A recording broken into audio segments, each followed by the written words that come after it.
May pabingin kaya katanungan po, magandang gabi po sa ating lahat, ating lahat. Ang masaganang biyaya ng ating Panginoon. Nawa na ipag-pray natin na umaraw na para yung pong mga hindi nakakapaglaban, nakapagpapatuyo ng kanilang mga damit, yung makapagpatuyo na. At maganda rin po na tayo yung masinaga ng araw.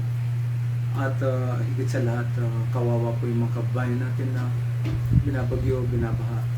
Nakikita ko po sa sa YouTube at sa TV. It's not good na habang po sila.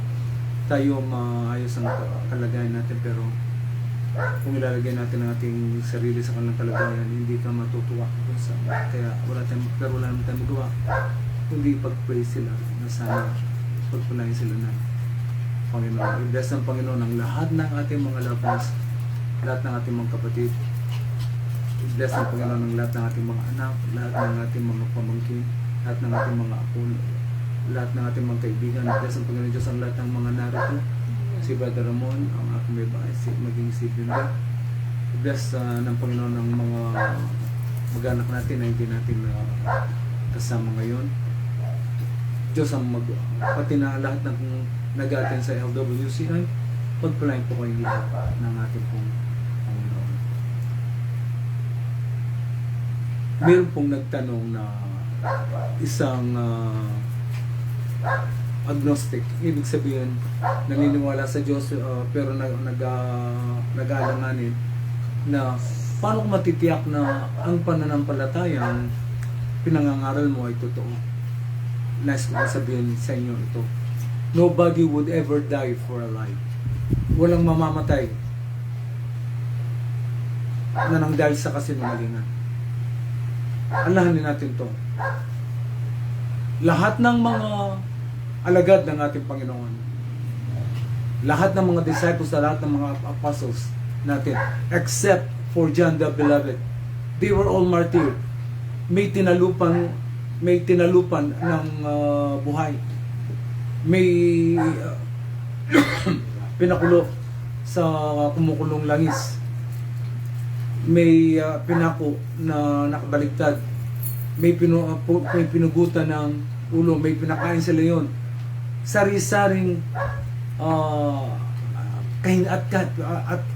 kahindik-hindik na kamatayan. Ang lahat ng mga to, they were given, lahat ng mga apostol, they were given the chance to recant. Kung sasabihin nilang, sige, I'm giving up, inamin ko na kasi nung mali ang aking panampalataya, there will be, hindi na sila papatayin. But they died for the truth. Nakita nila, una at higit sa lahat, na namatay ang ating Panginoong Jesucristo. And on the third day, He rose again from the dead. And He was witnessed by not less than 40 witnesses. At nung sa dinala niya ang kanyang mga alagad sa Jerusalem, ang sabi niya, tarry here in Jerusalem, ipapadala ko sa inyo ang comforter, ang mga aliw. Nakita siya ng kanyang mga alagad na nag-ascend, sumalangit siya. Lahat ng kanyang mga ipinangako nangyari. Nakitang himala, nakapagbuhay siya ng patay, nakapagpalayas ng demonyo, nakagawa ng sari-saring himala, pati bagyo, pati hangin, pati alon, sumusunod sa kanya. Lahat ng yan ay nasaksihan ng kanyang mga alagad. At na nang dahil sa nakita nila ang katotohanan ito, they were so assured. At kaya nga hindi nila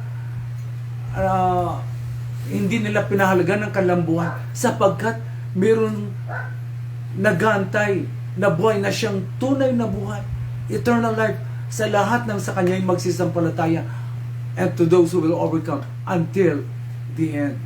Sa atin, ano bang assurance natin? Again, nobody would ever die for a life. They choose to be martyrs. They died for the Lord. Namatay sila para sa Panginoon at nanandal sa kanilang panampalataya dito. Ganon ang assurance nila. And the same God, the same doctrines, the same Bible. Yung Old Testament sa atin ngayon, the New Testament that they've written, Paul, Matthew, Mark, Luke, John, and so on and so forth. Sila pa rin. Sila na nangamatay para kay Kristo. Pinili nilang mamatay as martyrs na nagdahil sa kanilang panampalataya na hanggang sa huling hininga nila na ipinaglaban nilang kanilang panampalataya. Yung kanilang mga aklat na sinulat, siya pa rin mga aklat na ating binabasa ngayon na siyang na ang laman nito ay pinanampalatayanan natin. Kaya nga na sinasabi John 8:31 and 32, if you are indeed my disciples, you will remain in my word. Pananampalatayanan nyo ang aking salita at inyong mapapagalaman ang katotohanan, at ang katotohanan ang siyang magpapalaya sa inyo. Hindi lang magpapalaya sa maling reliyon, sa maling akala at sa maling paniniwala. Isang araw na makakalaya na tayo dito sa mundong ito.